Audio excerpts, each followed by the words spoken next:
আমাদের সামনে এখন সুবিশাল বিহারীনাথ পাহাড়, সেই সঙ্গে বিহারীনাথ টেম্পলও আছে। আমরা ওই দিকেই অগ্রসর হচ্ছি এই বিহারীনাথ পাহাড়ের সৌন্দর্য উপভোগ করব বলে। ধীরে ধীরে আমরা এই বিহারীনাথ পাহাড়ের দিকে এগিয়ে যাচ্ছি। বাঁকুড়া জেলার সবচেয়ে উঁচু যে পাহাড় বিহারীনাথ পাহাড়, আর মাত্র 1 কিলোমিটার বাকি।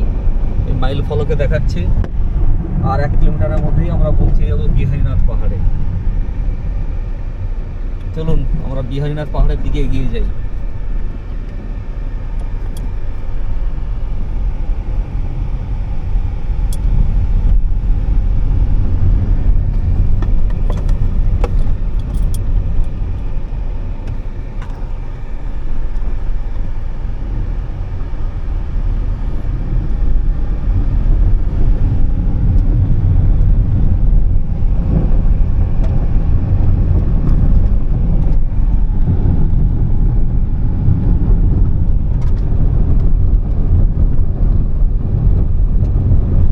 আজ আমরা নিজেদের গাড়িতে করে সেই সুদীর্ঘ পথ অতিক্রম করে সপরিবারে এসেছি বিহারীনাথকে দেখবো বলে। সেই বিহারীনাথ পাহাড় আমাদের সামনে এখন হাজির।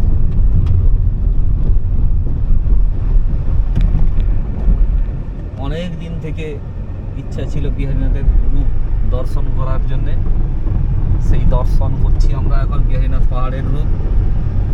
সুবিশাল পাহাড়, গোটাটাই গাছে ভর্তি, একবারে বন। সেই বিহারীনাথ পাহাড়ের রূপে আমরা মুগ্ধ।